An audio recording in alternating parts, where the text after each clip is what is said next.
à tous, je m'appelle Muriel, j'ai 44 ans et je suis mariée. Depuis combien de temps connaissez-vous la divine volonté?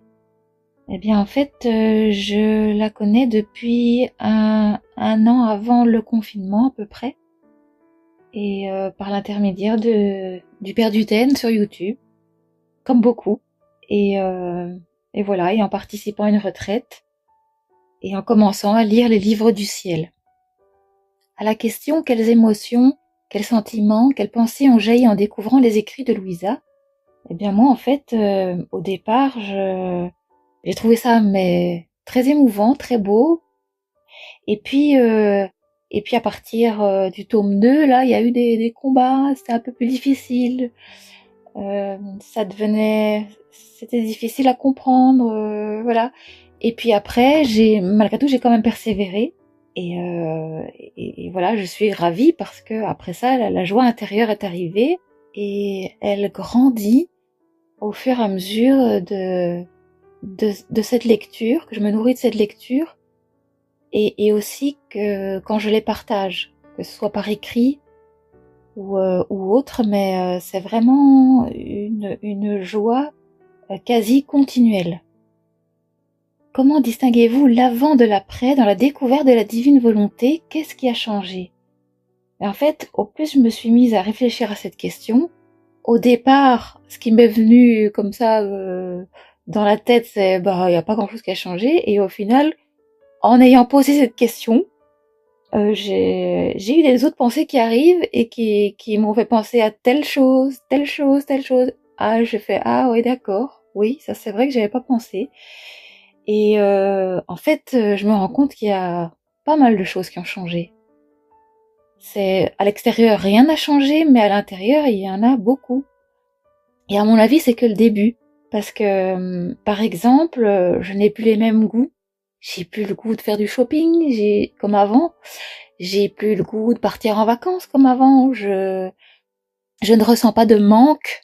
Donc, je suis bien, j'ai tout ce qu'il me faut. Je n'ai pas besoin, je sais pas, j'apprends à vivre avec Jésus, avec Dieu, au jour le jour, au quotidien, et il y a rien qui me manque. Donc, ce qui me passionnait avant, ce qui était pour moi quelque chose vraiment de presque entre guillemets salutaire, parce que voilà, pour le corps ça fait du bien de se reposer, d'être en vacances, d'avoir du soleil, voilà, mais maintenant c'est plus, j'en suis indifférente. Donc le Seigneur m'a amenée progressivement, évidemment, même sans que je m'en aperçoive, sans que je m'en rende compte moi-même, à un détachement, aussi détachement des personnes, parce que voilà, les personnes qu'on peut-être aussi qu'on aime bien, mais qui font partie du monde. Et au final, voilà, on n'a plus les mêmes goûts non plus. On n'a plus, comme on ne sait pas parler, on peut parler de tout avec certaines personnes, mais pas de Dieu. Et ça commence à être ennuyeux en fait. Il y a quelque chose qui manque à ce moment-là. Et moi, comme voilà, quand je suis au quotidien avec Jésus, il y a rien qui me manque. Et au contraire, je suis ravie d'être toute seule et de faire tout simplement de vivre au quotidien, mais tout faire avec Jésus. Et alors, ce qui est très fort aussi, c'est une joie inexplicable en fait.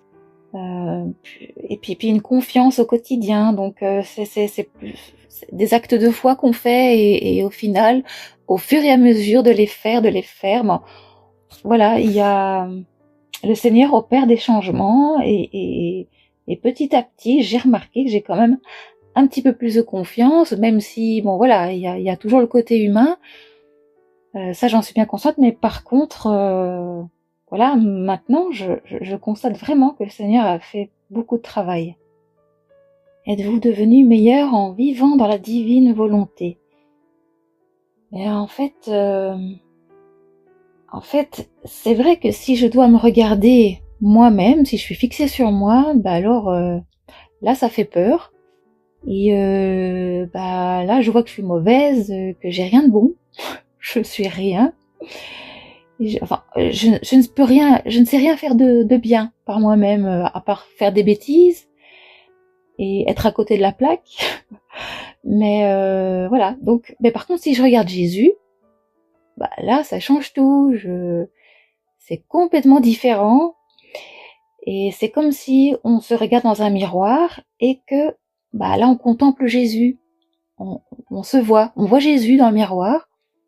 On ne se voit pas nous, mais on voit Jésus. Et là, eh bien, à ce moment-là, c'est comme si on attrape sa ressemblance. On prend son image, on prend ses qualités, ses attributs, ses traits, au fur et à mesure de le regarder. Et le Seigneur nous transforme petit à petit, ce qui fait qu'on lui plaît de plus en plus. Quels témoins sont importants pour vous aujourd'hui pour progresser dans la divine volonté? Ben en fait, les témoins importants, ben c'est les prêtres qui nous enseignent. Donc Père Dominique Duthène, Père Jean-Jacques Duthène, Père Gabriel Chonang. Et bon, il n'y a pas que les prêtres, mais toutes les personnes qui parlent de la divine volonté sur YouTube, vraiment, ça, c'est très enrichissant. D'ailleurs, j'écoute des enseignements un petit peu tous les jours. Les zooms aussi sont très très bien, et notamment les zooms de Karine Cloutier du Canada. Et là, je peux témoigner que bon, moi, je n'ai pas participé, je n'ai pas partagé en parlant, mais par contre, rien qu'en écoutant et en regardant, même par la suite, pas spécialement en direct, mais j'ai reçu des grâces de joie, des grâces comme si j'avais participé. Donc vraiment, je peux témoigner que nous recevons des grâces. Avez-vous déjà vu ou entendu Jésus dans votre intérieur? Et en fait, oui, ça m'est arrivé un jour. Il me semble que c'était après avoir souffert un petit peu quelques jours d'un état grippal, mais qui n'était pas le Covid à ce moment-là. Donc voilà. Mais donc à ce moment-là, j'étais un peu plus connectée à Jésus. J'avais l'impression qu'il était plus proche de moi à ce moment-là. Et un beau jour, donc, j'ai une image qui s'est imprimée en moi de Jésus qui sourit. Et là, ça m'a fait drôle parce que je lui parlais, je lui disais, mais Jésus, tu es joyeux, tu es content. Et puis après, Jésus, tu rigoles de moi. Donc, ben voilà, et je me rends compte qu'à ce moment-là, je parlais un peu plus avec Jésus et que évidemment, j'étais toujours dans l'action de lui offrir tous mes actes et lui offrir les souffrances. Mais c'est vrai que j'étais dans une joie parce que j'avais vraiment cette impression que Jésus était encore plus présent que d'habitude. Et j'ai eu donc cette image-là 2-3 fois. Et bon, j'ai aussi l'occasion de voir Jésus qui me montre qu'il pleure. Parce que en fait, c'est aussi des ressentis et voilà, qu'on ressent la douleur de Jésus qui n'est pas aimé par les personnes. Et voilà, ça fait mal au cœur parce que voilà, à ce moment-là, on a envie de réparer Jésus, de le consoler parce qu'il n'est pas aimé, il est abandonné et délaissé par ses créatures. Et voilà. Comment priez-vous aujourd'hui? Et en fait, justement, j'essaye d'un peu plus parler à Jésus, comme ça, un peu plus souvent, donc déjà dans mes actes, puisque j'essaye au quotidien, quoi que je fasse, je mets tout dans la divine volonté et je lui demande de venir tout vivre avec moi, tout faire en moi, donc faire la vaisselle, passer l'aspirateur, faire les courses. Et j'essaye d'être attentive en fait à tout faire, donc avec lui, en lui et pour lui. Donc essayer de faire même balayer ou des actes vraiment tout simples du quotidien, mais pour lui plaire. Et aussi je mets mon sommeil dans la divine volonté. Je demande à la divine volonté de venir dans mon sommeil, que je dorme en paix sur le cœur de Jésus et que chacune de mes respirations dise au nom de tous, aux 3 personnes de la Très Sainte Trinité, je vous aime et je vous adore. Et là, là, je peux aussi témoigner que j'ai aussi reçu beaucoup de grâce de la part du Seigneur. Dans mon sommeil, il m'a montré qu'en fait, mon corps, il dort, mais mon âme, elle travaille avec lui.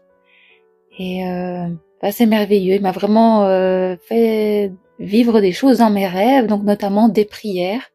Donc je vois dans mon rêve que Jésus prie en moi, et des prières que je n'ai pas l'habitude de faire. Donc par exemple, voilà, Seigneur, j'entre dans ta divine volonté, je prends toutes les volontés humaines, je te les dépose sur tes genoux, et je prends ta sainteté, ton amour, tes réparations, tous tes actes, tes prières, ton précieux sang, tout ça je le fais mien, je me place mon petit je t'aime dessus, et avec toi, déversons-les dans les cœurs de toutes les créatures, et comme ça, et dans mon rêve, je fais le mouvement qui va avec, comme un chef d'orchestre, et voilà, et je me réveille, et waouh, je dis, Seigneur, qu'est-ce qui s'est passé, waouh, et c'est merveilleux, parce qu'en fait, quoi qu'on fasse, on est toujours avec Jésus, enfin, Jésus est toujours là, présent, il fait tout avec nous, et au fur et à mesure, jour et nuit, on est constamment, continuellement,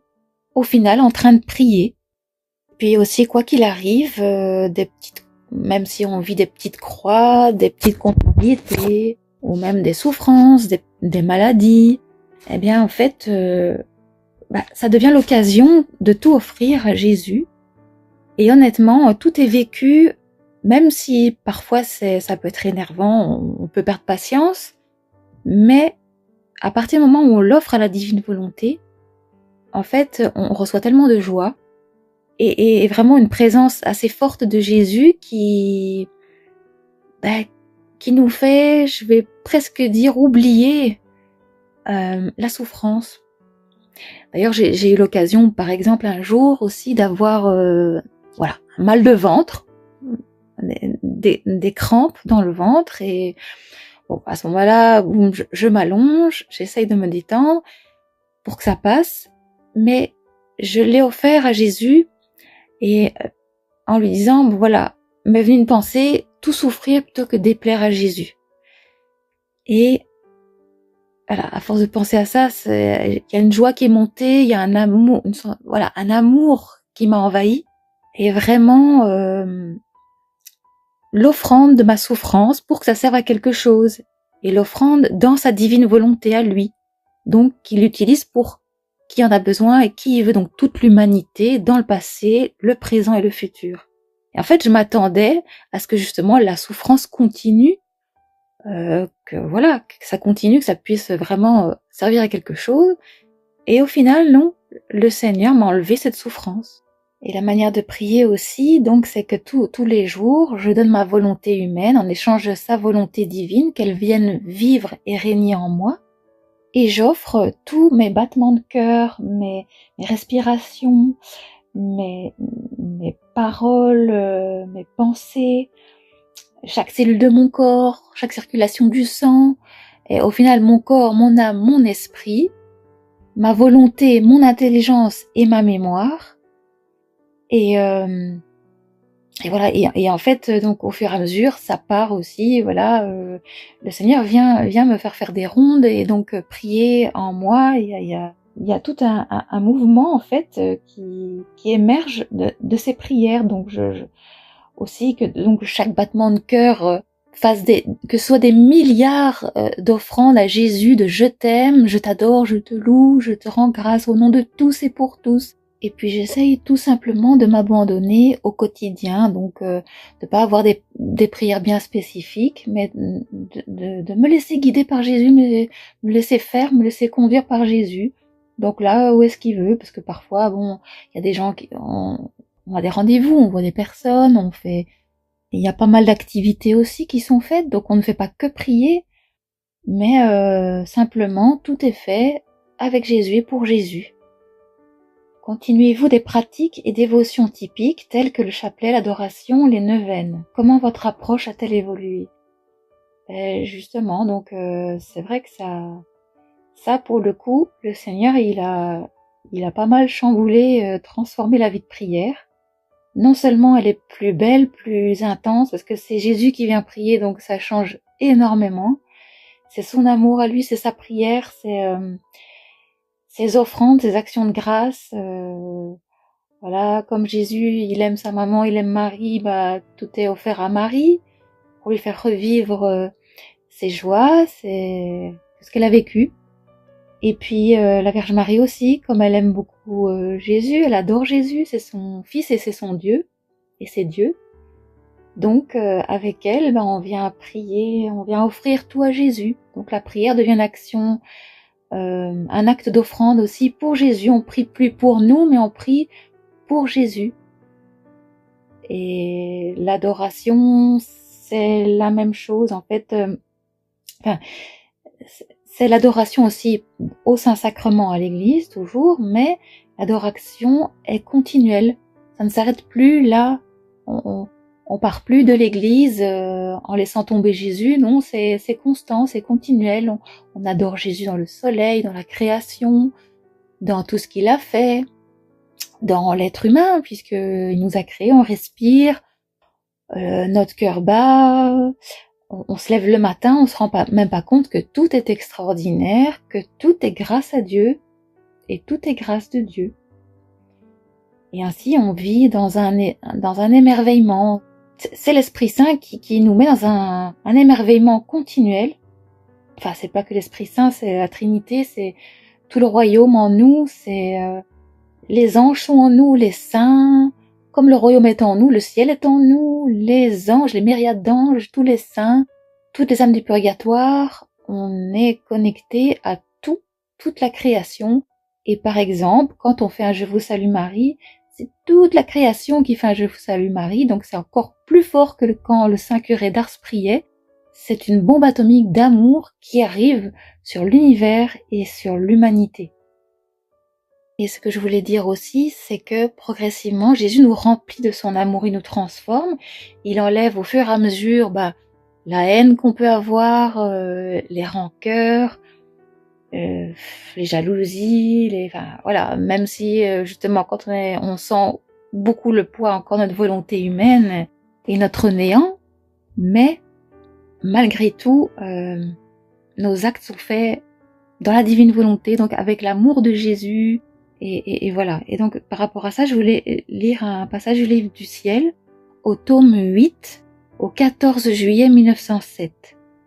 Étant dans mon état habituel, Jésus vint brièvement, et sans réfléchir, je lui ai dit, « Seigneur, hier j'étais à confesse. Si j'étais morte et vu que la confession remet les péchés, ne m'aurais-tu pas amené directement au ciel ?» Il me dit, « Ma fille, il est vrai que la confession remet les péchés. Cependant, le moyen le plus sûr et le plus certain pour échapper au purgatoire est l'amour. L'amour doit être la passion prédominante de l'âme. L'amour en pensée, l'amour en parole, l'amour en action. Tout, absolument tout, doit être enveloppé d'amour. Ainsi, l'amour incréé, trouvant que l'âme est totalement amour, absorbe en lui l'amour créé. En fait, le purgatoire ne fait rien d'autre que de combler les vides d'amour présents dans l'âme. Et quand ces vides sont comblés, l'âme se rend au ciel. S'il n'y a pas de ces vides dans l'âme, elle n'a rien à faire au purgatoire. Voilà, donc en résumé, s'il faut résumer, je vous conseille de quand même faire attention parce que la divine volonté, ça a quand même l'air dangereux. C'est une bombe atomique qui fait des ravages d'amour. Et puis, c'est comme un virus aussi, ça se propage comme une traînée de poudre. Et puis, jusqu'à ce jour, il n'y a toujours pas de remède, donc je vous conseille quand même de faire un petit peu attention. Et puis, à peut-être moins à faire attention de pas trop fréquenter ceux qui vivent dans la divine volonté, parce que justement, ça pourrait vous contaminer. Voilà, sur ce, je vous souhaite une très sainte journée dans la divine volonté, ou une sainte nuit dans la divine volonté. Voilà, vous êtes bénis. Je vous aime avec l'amour inconditionnel de Jésus.